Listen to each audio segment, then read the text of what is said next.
was on my hands and knees, pressing my cheek against the cold, grimy tiles of the dormitory bathroom floor. My breath hitched in my throat as I peered under the gap of the stall door. There were feet in there. 2 heavy, mud-caked black work boots were planted firmly on the linoleum, motionless, waiting. I held my breath, preparing to confront the prankster, to scream, to do something. But as my eyes adjusted to the shadows, a sickening realization washed over me. The boots were empty. There were no ankles leading up into legs, just empty leather shells sitting there. And then, from the air above the empty boots, a sound drifted down that froze the blood in my veins. But we're getting ahead of ourselves. To understand why I was trembling on a bathroom floor in the middle of the night, we have to go back to the start of my sophomore year. I had lucked out with my housing assignment, or at least I thought I had. I was given a single room, a rare luxury for a sophomore. It was located at the very end of a long, L-shaped corridor, tucked away in a secluded alcove that felt distinct from the rest of the floor. To even see my door, you had to turn a sharp corner at the end of the main hall. It was perfect. I could host friends when I wanted, but when I needed to study or sleep, I had total, isolated privacy. Or so I told myself. A few weeks into the semester, the isolation started to feel less like a luxury and more like a cage. It was late on a Tuesday, the campus was quiet, and I was buried in biology notes, cramming for an upcoming exam. The silence of the hallway was heavy, the kind of silence that feels pressurized. Then, the sound broke it. It was barely audible, a light, rhythmic tick against the wood of my door. At first, I thought it was the building settling, or maybe a draft rattling the frame. But the rhythm was too deliberate.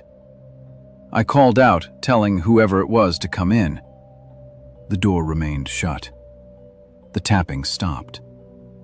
I waited a moment, my skin prickling with annoyance.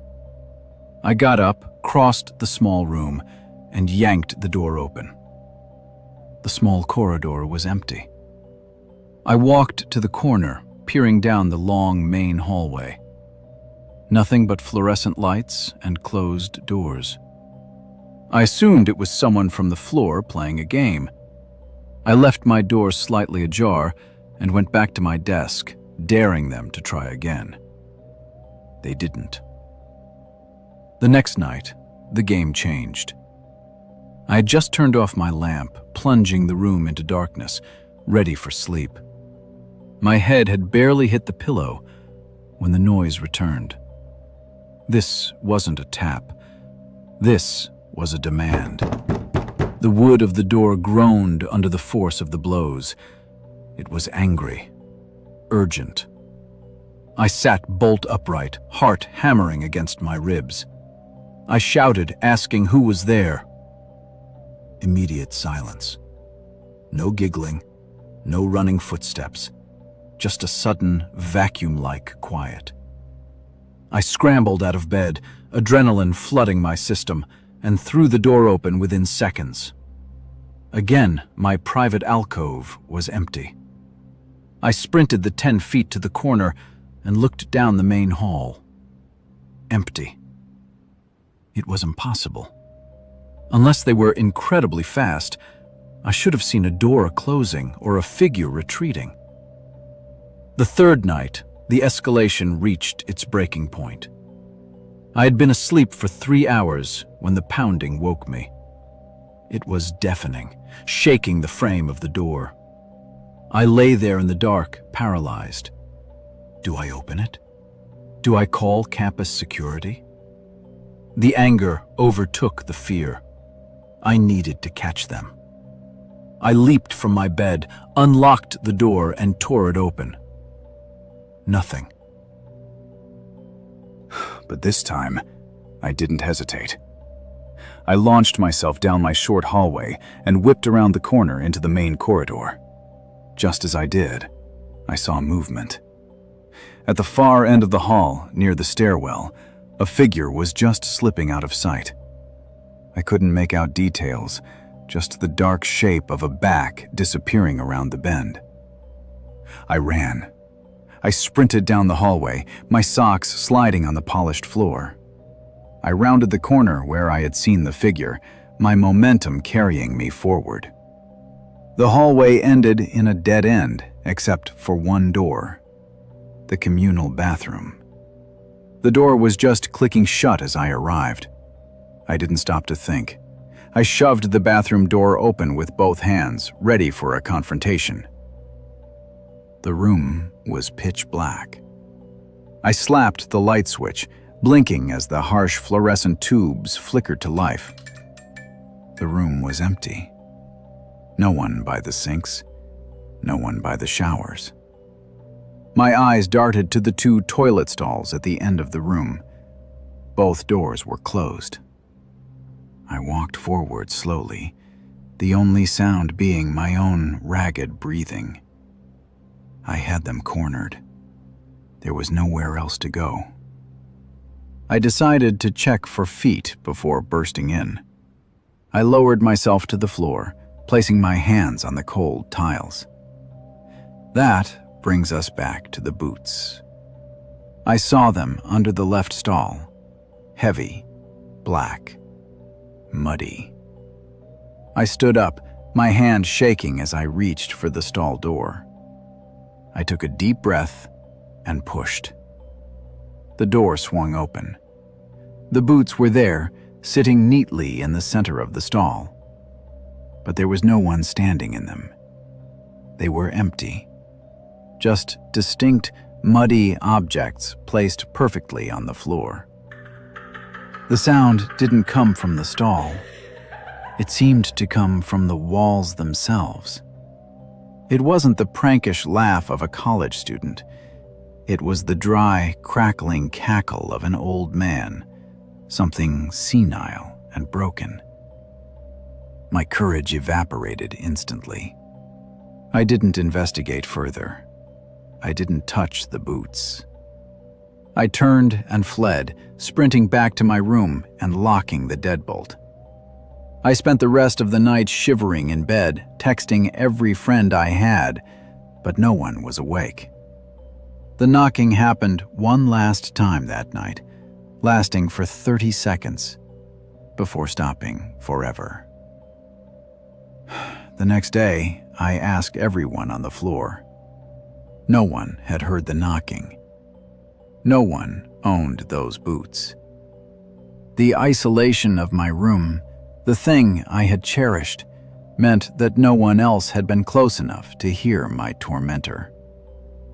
I still don't know who it was. But I know one thing. College students don't laugh like that. You would think that after an experience like that, I would have been more cautious. But fear has a way of fading, replaced by the mundane routines of life.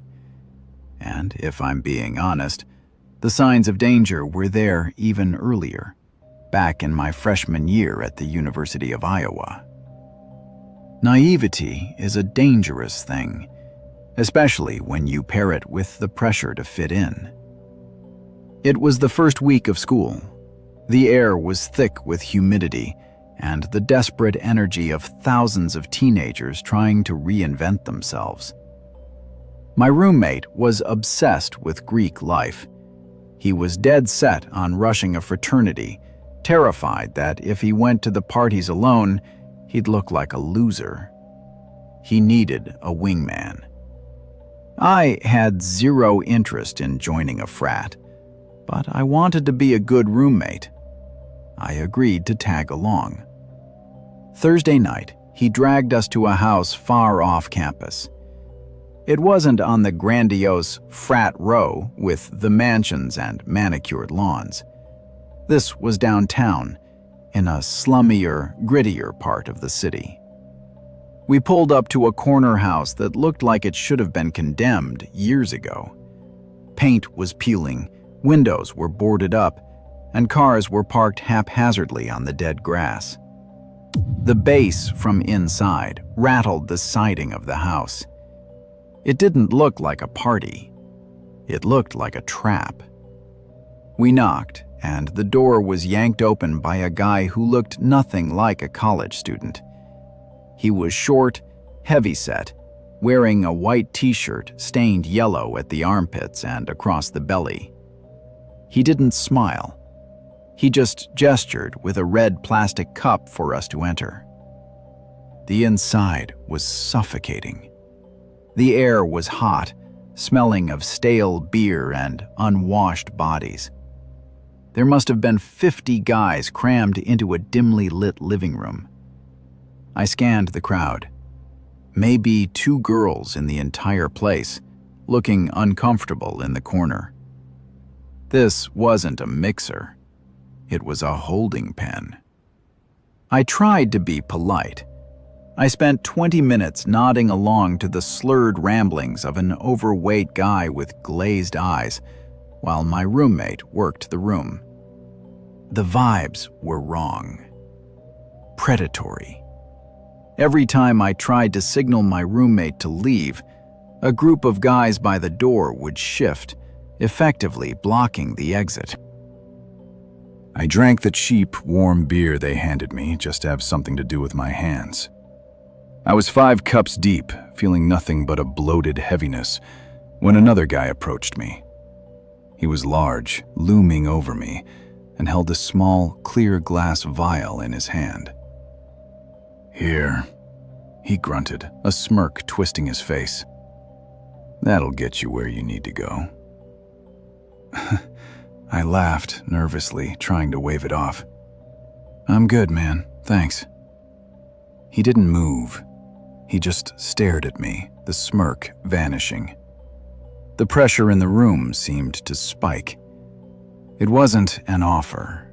It was a test. I didn't want to be the rude freshman who rejected hospitality. I didn't want a confrontation. So I took the vial. It tasted like chemical fire. Maybe 2 shots worth of something thick and bitter.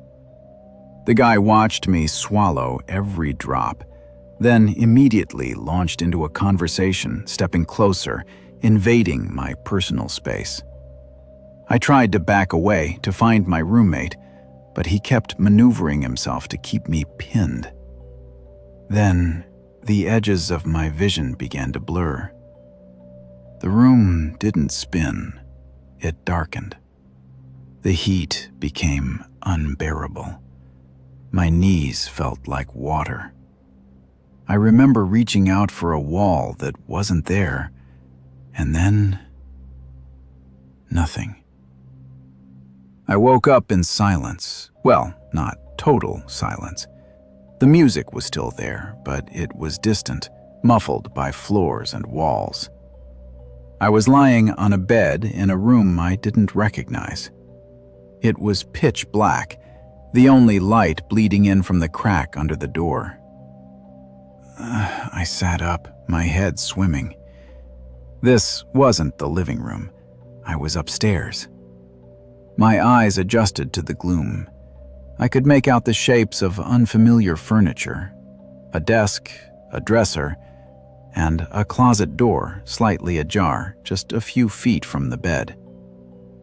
I wasn't alone. From the darkness of the closet, a sound cut through the muffled bass. It was the distinct crunch of a plastic bag, like someone shifting their weight on top of it. Someone was in the closet, watching me sleep, waiting for me to wake up. Panic, cold and sharp, pierced through the drug-induced fog. I didn't wait to see who it was. I didn't ask questions. I scrambled off the bed, my legs heavy and uncoordinated, and threw myself at the bedroom door. I stumbled out into the hallway, almost falling down the stairs, and burst back into the living room. The party was still raging. I found my roommate, grabbed him by the collar, and physically shoved him toward the front door. We pushed past the guys guarding the exit, ignoring their shouts, and burst out into the cool night air. In the car, I told him everything. I told him I'd been drugged. He wanted to call the cops, but I refused. I felt shame, confusion. Had they done something to me? I checked my clothes. Everything was in place. No pain, no soreness. I looked at the dashboard clock. It had been 10 minutes. From the moment I drank that vial to the moment I woke up upstairs, only 10 minutes had passed. Whatever they gave me was supposed to knock me out for hours, but it had failed or kicked in too fast and wore off instantly. I had woken up before they were ready, before the person in the closet could come out. I think about the boots in the bathroom and the man in the closet. 2 moments in my life where I was inches away from something unspeakable. I graduated years ago, but I still sleep with the lights on. And sometimes, when the house is quiet, I swear I can hear it. Just a tap, waiting for me to open the door.